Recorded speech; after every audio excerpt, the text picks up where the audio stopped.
Mission पश्चिम बंगाल की तैयारियों को लेकर प्रधानमंत्री मोदी ने आज बंगाल के बीजेपी सांसदों से मुलाकात की। इस मुलाकात के दौरान प्रधानमंत्री ने सभी को विधानसभा चुनावों में जीत का मंत्र दिया। उन्होंने बताया कि बंगाल जीतना बीजेपी के लिए कितना जरूरी है। बीजेपी सांसदों से मुलाकात में प्रधानमंत्री मोदी ने कहा कि बंगाल में जीत के लिए कड़ी मेहनत करनी होगी।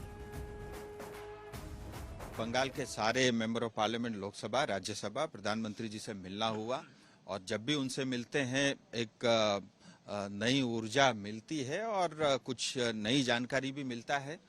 और बंगाल का जहां तक विषय है, उन्होंने हाल ही में हमारे एक आदिवासी सांसद को किस तरह से टीएमसी के गुंडों ने पीटा था, उसकी जानकारी ली।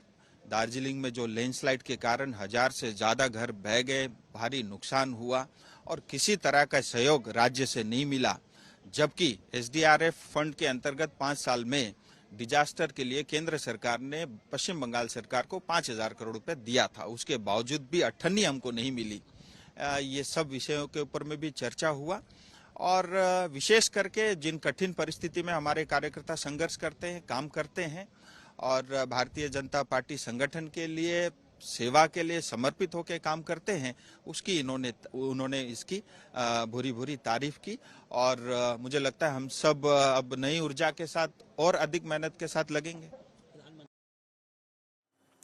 बिहार में शानदार कामयाबी के बाद अब गृह मंत्री अमित शाह मिशन बंगाल की तैयारी में जुट गए और इसी कड़ी में वो पश्चिम बंगाल का दौरा करने वाले हैं। खबर है कि जनवरी से लेकर आचार संहिता लागू होने तक शाह हर महीने 2 दिन पश्चिम बंगाल का दौरा करेंगे। इसे बीजेपी के बड़े चुनावी अभियान का हिस्सा माना जा रहा है। इस दौरान अमित शाह कार्यकर्ताओं के साथ रणनीतिक बैठकें, बूथ स्तर के कार्यकर्ताओं के साथ संवाद, संगठनात्मक समीक्षा और कई जगहों पर रैलियां करेंगे। बिहार में संगठन को मजबूत करने के बाद अब बीजेपी का अगला बड़ा फोकस पूर्व और दक्षिण के राज्य जैसे पश्चिम बंगाल, तमिलनाडु, केरल, असम और पुदुचेरी पर है।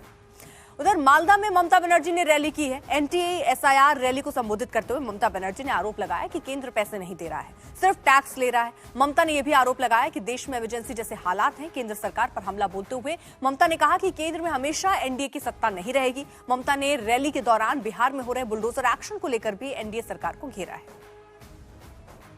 ফেব্রুয়ারি মাসে ইলেকশন ডিক্লেয়ার হবে, তাই চালাকি করে 3 মাস আগে এটা করেছে।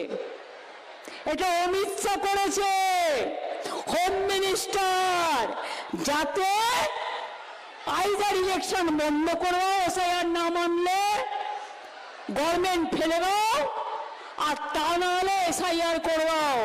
তুমি যতই চালাকি করো জেনে রেখে দাও, চালাকির দ্বারা কোনো মহৎ কার্য সম্পন্ন হয় না। আমরা সবটাই